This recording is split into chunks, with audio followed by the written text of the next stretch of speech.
अगर आप जीवन को देखना चाहते हैं, अगर आप जीवन को जानना चाहते हैं कि वो असल में क्या है, तो आपको एक आंख चाहिए, दो नहीं। दो आंखें आपको जीवित रहने में मदद करेंगी और कुछ नहीं। बात यह है कि समय के साथ जीवित रहना, यह शब्द शायद बहुत जटिल हो गया है। नहीं, बात केवल जीवित रहने की नहीं है। अपने पेशे को संभालने, करियर को आगे बढ़ाने, ये करने वो करने के लिए मुझे भेदभाव वाला मन चाहिए। आपने बस अपनी जीवित रहने की प्रक्रिया को जटिल बना लिया है और कुछ नहीं। What used to be just food in the stomach at one time, survival, now it has become many things. पहले जीवित रहना केवल पेट में खाना डालना होता था, अब ये न जाने क्या क्या बन गया है। जीवित रहने की प्रक्रिया बहुत ही जटिल हो गई है।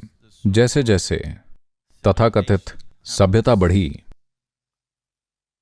लोग वास्तव में सभ्य नहीं हुए, उन्होंने अपनी क्रूरता को जटिल बना लिया। सरल क्रूरता थी, आपको कोई आदमी पसंद नहीं आया तो आपने उसे भाला मार दिया, यह सरल क्रूरता थी। अब यह बहुत जटिल हो गई है। अगर आपको कोई पसंद नहीं है तो आप अखबार में एक लंबा लेख लिखेंगे, उसके बारे में कुछ भी उल्लेख नहीं करेंगे, लेकिन आप उसे लाखों तरीकों से चोट पहुंचाएंगे। तो जीवित रहने की प्रक्रिया को लगातार जटिल बनाने से आपको कई समस्याओं का सामना करना पड़ेगा और निश्चित ही आप समाधान खोज सकते हैं। आप समस्याएं पैदा करने और उनके समाधान खोजने में खुद को व्यस्त रख सकते हैं। तो आखिर समाधान क्या है? आप देखेंगे, अगर आप इसी तरह चलते रहे तो एकमात्र राहत दोनों के लिए जो समाधान खोजने में लगे हैं और जो सीधे तौर पर समस्याएं पैदा कर रहे हैं और जो घुमा फिरा कर समस्याएं पैदा कर रहे हैं, उन सभी के लिए अंत में एकमात्र राहत मृत्यु ही होगी।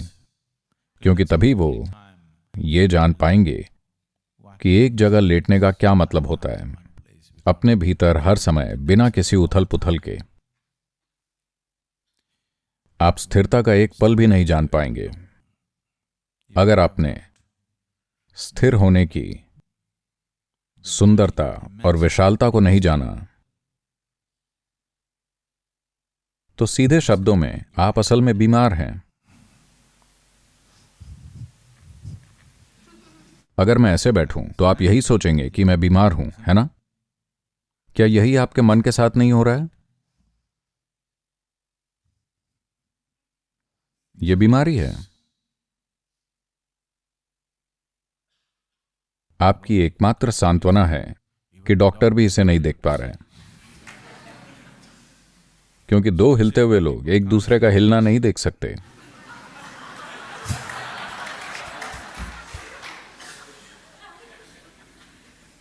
अगर आप इस जीवन को संभाल नहीं सकते तो आपको लगता है कि आपके पास इस पूरे ब्रह्मांड की या जीवन के किसी पहलू की पकड़ होगी?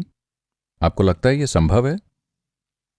बस यही होगा कि आप अपने मानसिक प्रक्रिया के प्रति समर्पित हो जाएंगे। आपके मन में जो हो रहा है, आपके विचार और आपकी भावनाएं सबसे महत्वपूर्ण हो जाएंगे। जब आपके विचार और आपकी भावनाएं सबसे महत्वपूर्ण हो जाते हैं, तो सरल शब्दों में इसका मतलब यह है कि आपकी छोटी सी रचना श्रेष्ठ बन गई है। यह कहीं अधिक महत्वपूर्ण हो गई है सृष्टिकर्ता की इस शानदार रचना से। इसका यही मतलब है। ये धरती पर जीवन जीने का बहुत ही छोटा तरीका है। किसी इंसान के लिए जीने का सबसे छोटा तरीका है कि वो अपनी ही रचना में फंसा रहे। क्योंकि आप यहां जो कुछ भी बना सकते हैं, चाहे आप कोई भी हों, कितने भी शक्तिशाली हों, कितने भी सक्षम हों, जो आप बना सकते हैं वो इतना छोटा है इस सृष्टि के विस्तार के मुकाबले जो पहले ही हो चुकी है। अगर आप जीवन को जानना चाहते हैं, जीवन का स्वाद चखना चाहते हैं, जीवन का रस पीना चाहते हैं, तो ये आपकी मानसिक प्रक्रियाओं से कभी नहीं होने वाला।